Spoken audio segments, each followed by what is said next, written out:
નમસ્કાર મિત્રો.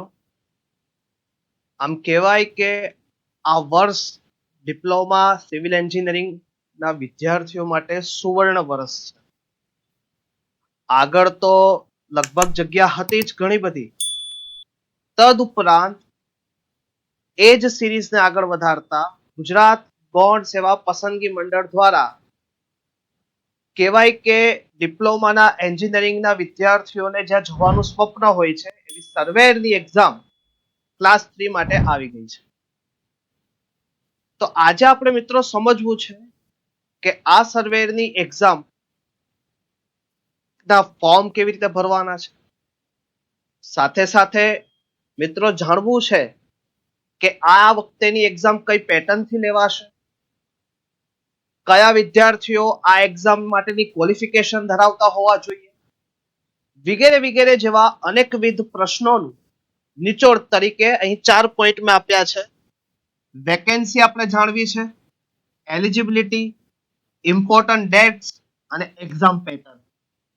આમ કહેવાય કે કોઈ બી એક્ઝામ આવે તેમાં 4 મહત્વની બાબતો આપણે જાણવી જોઈએ, જે આજે આપણે જાણવી છે. તો વધારે સમય ના લેતા વિદ્યાર્થી મિત્રો આપણે નેક્સ્ટ જોઈએ કે જે ભરતી છે 325 25-26 સર્વેર ક્લાસ 3 માટેની ભરતી છે. ટોટલ 60 વેકેન્સી છે. 60 વેકેન્સીમાં અલગ અલગ જનરલ કેટેગરી સાથે સાથે ઈડબ્લ્યુએસ, ઓબીસી, એસસી, એસટી માટેની વેકેન્સી હશે. પણ કુલ ગણીને આ એટલા માટે આંકડો છે કે હંમેશા સંકલ્પ એજ્યુકેશન એક વાત ઉપર અડગ રહ્યું છે કે જ્યારે પણ તૈયારી ચાલુ કરીએ ત્યારે પ્રથમ એક વિચાર છે કે એક જગ્યા તો બાકી જ છે, એટલે કે આ તૈયારી કરતા પહેલા 60 જગ્યામાં આપણે લોકોને 59 જ કહેવાની છે, એક જગ્યા તો આપણી છે. તો એ માટેની તૈયારી આપણે કરી રહ્યા છીએ. તો આપણને ખ્યાલ રહે ટોટલ સીટ કેટલી છે, 60. તો 60 સીટ છે મિત્રો. હવે આપણને થાય કે 60 સીટ તો આપણને ખ્યાલ આવી ગઈ, પણ education qualification surveyor class 3 total એરોટાઇઝ નંબર 325. એજ્યુકેશન ક્વોલિફિકેશન ફરીથી diploma in civil engineering courses and equivalent qualification recognise by government, કે જેને ડિપ્લોમાના સિવિલ એન્જિનિયરિંગના સમકક્ષ કયા છે એ લોકો ફોર્મ ભરી શકશે. એજ લિમિટ એટલે કે જે આપણી તારીખ જે છે ત્યારથી લઈને કદાચ આપણી જે તારીખ એટલે અત્યારે જુલાઈ ચાલે છે તો ના રોજ ઉમેદવારની ઉંમર 18 વર્ષ કરતા કેવી ન હોવી જોઈએ, ઓછી નહીં, અને 33 વર્ષથી વધુ ના હોવી જોઈએ. હવે અહીં મિત્ર એમ થશે કે સર 33 વર્ષથી વધુ મારી એજ છે તો હું ફોર્મ ના ભરી શકું? ના, એવું નથી. સાથે સાથે કેટેગરી વાઇઝ એજ રિલેક્સેશન પણ છે, એ આપણે જોવું પડશે.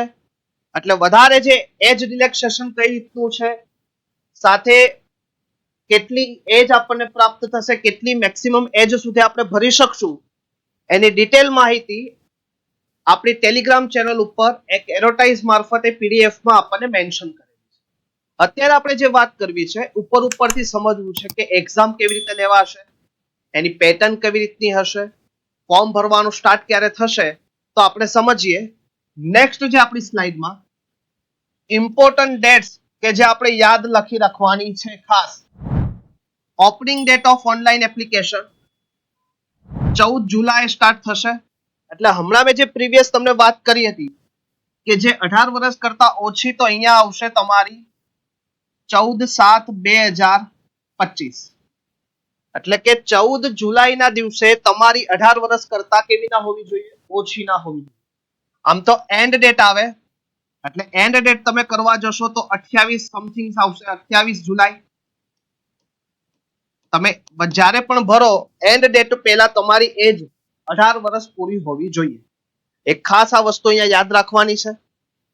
સાથે સાથે સેલરી સ્કેલ, કે મિત્રો કોઈ બી તૈયારી કરતા હોય તો એક પ્રશ્ન હોય કે મને સેલરી કેટલી મળશે, કે કોઈ પણ આસ્પિરન્ટ્સની પહેલું ધ્યાન અહીંયા હોય.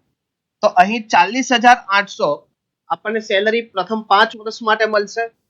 આમ કહેવાય કે ખૂબ જ આકર્ષક સેલરી GSSB દ્વારા સર્વેર માટે આપવામાં આવેલો છે, તો એ પણ ખૂબ સારી વાત છે.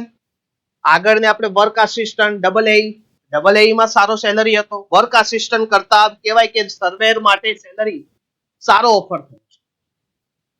નેક્સ્ટ આપણે જોઈએ ઓપનિંગ ડેટ્સ ક્યારે હતી? 14/7/2025 અને last date of online application 28/7/2025 છે. એટલે હંમેશા એક વાત કહીએ છીએ કે 14/7 પહેલા જ આપણું ફોર્મ પૂર્ણ થઈ જવું જોઈએ. આપણે છેલ્લા દિવસથી રાહ જોવાની નથી. આપણે એસ્પિરન્ટ બનવું છે, આપણે આ એક્ઝામને ક્રેક કરવી હોય તો પહેલી જવાબદારી આપણી એવી આવે કે સૌથી પ્રથમ સમય કાઢીને આપણું ફોર્મ ભરી. ફોર્મ ભરાશે તો તૈયારી કરવાની આપણને આતુરતા આવશે. આપણે જો ફોર્મમાં જ આળસ કરશું તો એક્ઝામ ક્રેકમાં પણ આપણે આળસ કરવાના ચાન્સીસ થશે. એટલે પહેલી વસ્તુ છે કે ફોર્મ આપણે પ્રથમ ડેટ 14 જુલાઈ છે, તો એ 14 જુલાઈએ જ આપણે સાંજે કે બીજા દિવસે કે એક બે દિવસની અંદર આપણા ફોર્મ ભરાઈ જવા જોઈએ. નેક્સ્ટ આપણે જોઈએ કે જે સૌથી ઇમ્પોર્ટન્ટ વસ્તુ છે કે એક્ઝામ પેટર્ન. એક્ઝામ પેટર્ન કઈ રીતે છે? જે સેમ ઇઝ ઇટ ઇઝ આગળની એક્ઝામમાં હતી એ જ પેટર્ન છે, પણ અમુક વસ્તુ કંઈક ચેન્જ થઈ છે, એ આપણે સમજવી છે. જનરલ મેથેમેટિક્સ કે જે પાર્ટ એ અને પાર્ટ બી બે પાર્ટની અંદર આપણી એક્ઝામ ડિવાઈડ થાય. એમાંથી પાર્ટ એમાં general mathematics, reasoning, data interpretation, તો same is it is 30 marks, total 60 marks છે. પાર્ટ બી ની અંદર ભારતનું બંધારણ, વર્તમાન પ્રવાહો, કરંટ અફેર્સ, ગુજરાતી એન્ડ અંગ્રેજી કોમ્પ્રિહેન્સિવ પેરેગ્રાફ ઉપરથી આપણને ક્વેશ્ચન પૂછાલા હોય, એના આન્સર આપવાના હોય, તેવું ટોટલ આપણને પૂછાશે 30 માર્ક્સ. અને ટેકનિકલ નોલેજ એટલે કે આપણા ટેકનિકલ સબ્જેક્ટ છે, તો ટેકનિકલ સબ્જેક્ટને આધારિત આપણું 120 માર્ક્સ. એટલે ટોટલ તમે જો પાર્ટ 1 ટોટલ 60 માર્ક્સ છે અને પાર્ટ 2 ટોટલ 150 માર્ક્સ. એટલે આમ ગણીને ટોટલ તમે જો તો 210 માર્ક્સ આપણને 180 મિનિટ્સ એટલે 30 મિનિટ આપણને ટોટલ 3 કલાક મળશે. 3 કલાકની અંદર આપણે પૂરું કરવાનું થાય. ક્લિયર? હવે સાથે આપણને પ્રશ્ન થાય કે સર આની આગળની વર્ક આસિસ્ટન્ટની એક્ઝામમાં ડબલ એ ના એક્ઝામમાં કઈ પર્સન્ટેજ વાઇઝ માર્ક્સ આપણે લાવવાના હતા, પણ અહીં જે એરોટાઇઝ છે એની અંદર આપણને કોઈ જેવી સવલત નથી કીધું કે તમારે કમ્પલસરી માર્ક્સ એટલા લાવવાના. એટલે ટોટલી જો કદાચ હોઈ શકશે તો અમે તમને જણાવશું, પણ અત્યારે એરોટાઇઝ ની અંદર એવું કંઈ મેન્શન કરેલું નથી. એટલે ટોટલ અત્યારે માર્ક્સ આપણે 210 માંથી જ આપણું કટ ઓફ બનશે. અને બીજી વસ્તુ કે 0.20 1/4 નેગેટિવ માર્ક્સ એટલે કે સાચા આન્સરના માર્ક્સ 1 મળશે, પણ જે રોંગ આન્સર હશે એનો 0.25 આગળની એક્ઝામમાં 0.33 માર્ક્સ હતું, અહીં 0.25 માર્ક્સ નેગેટિવ માર્ક્સ થશે. તો આ પણ એક યાદ રાખવા જેવો પોઈન્ટ છે. મિત્રો હજી આનો ડિટેલ સિલેબસ આવશે. ડિટેલ સિલેબસ આવશે એટલે તરત જ આપણે ટેલિગ્રામ ચેનલ ઉપર યુટ્યુબના માધ્યમ દ્વારા આપની સમક્ષ રાખવામાં આવશે કે કયા કયા સબ્જેક્ટને વેટેજ આપવામાં આવશે, કયો કયો સબ્જેક્ટ આપણે ખાસ કરવાનો છે, વગેરે વગેરે જેવા આપને મૂંઝવતા ઘણા ક્વેશ્ચનો હશે એ આપણે સોલ્વ કરવાનો સતત પ્રયત્ન કરતા રહીશું. મિત્રો હવે જોઈએ તો હાલ જે આપણને ખબર છે છેલ્લા 1 મહિનાથી આમ કહેવાય કે ડિપ્લોમાના સિવિલ એન્જિનિયરિંગ માટે ભરતીઓનો જે દોર ચાલુ થયો છે તેના રિલેટેડ સંકલ્પ એજ્યુકેશનના ડિજિટલ માધ્યમ દ્વારા એક કોર્સ લોન્ચ કર્યો છે. એ કોર્સ વિશે પણ આજે હું તમને માહિતી આપવામાં માંગુ છું. એ કોર્સ છે સામર્થ્ય 2025. સામર્થ્ય 2025 કોર્સની અંદર ટોટલ 3 ભાગમાં આપણે વહેંચ્યો છે. એક છે live video courses maths plus reasoning, Samarthya 2025 live video courses for technical subjects only, અને થર્ડ વન છે સામર્થ્ય 2025 લાઈવ વિડિયો કોર્સિસ તો બંને જનરલ પ્લસ ટેકનિકલ. તો આપણા 3 કોર્સીસ આપણે લોન્ચ કર્યા છે.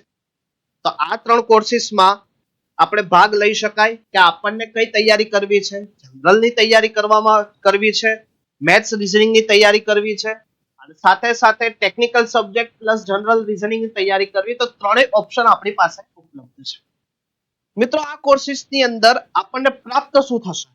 તો અહીંયા લખેલું છે સૌથી પહેલા લાઈવ કોર્સીસ, કે લાઈવ કોર્સીસની અંદર સબ્જેક્ટ વાઇઝ ફેકલ્ટી દ્વારા લાઈવ લેક્ચર લેવામાં આવશે. એ લાઈવ લેક્ચરની અંદર જે ચલાવ્યું હશે એની પીડીએફ નોટ્સ અથવા તો રેકોર્ડેડ લેક્ચર આપણને પ્રાપ્ત થશે. તો રેકોર્ડેડ કોર્સ પ્રાપ્ત થશે. સાથે સાથે ટેસ્ટ સિરીઝ, કોઈ સબ્જેક્ટ પૂરો થયો છે એમાં આપણે કેટલું ગેઇન કર્યું છે તો ટેસ્ટ સિરીઝ દ્વારા આપણને ખ્યાલ આવશે. અને બુક્સ એન્ડ ઈ બુક્સ કે જે નિષ્ણાત ફેકલ્ટી દ્વારા એક સંપુટ તૈયાર કરેલો છે, એ સંપુટ આપણા ઘર દ્વારા પોસ્ટ દ્વારા મળશે. તો અને સાથે સાથે આપણને જણાવતા આનંદ થાય છે, આ ઉપરાંત આપણને ફ્રી મેન્ટરશિપ,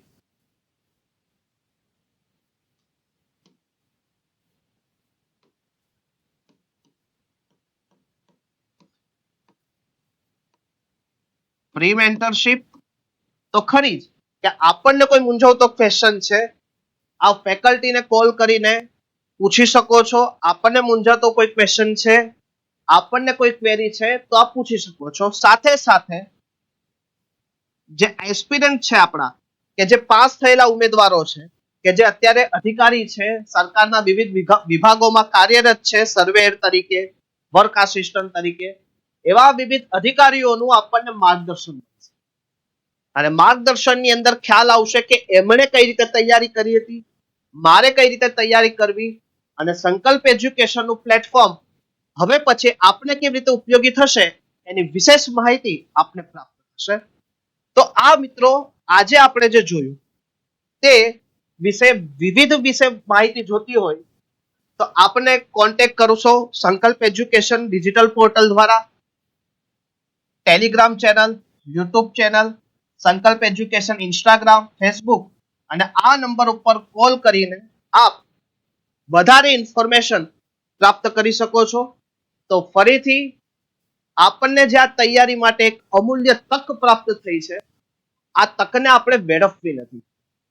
મિત્રો, આ તક કહેવાય કે ખૂબ જ નસીબદાર આપ લોકો છો કે આપણને પ્રાપ્ત થઈ છે. એટલે આપણે આ તકને જવા નથી દેવી, ખંતથી મચી પડવાનું છે. એટલે જ એક વાત છે, મારી જગ્યા તો પાકી જ છે. નમસ્કાર, જય હિન્દ.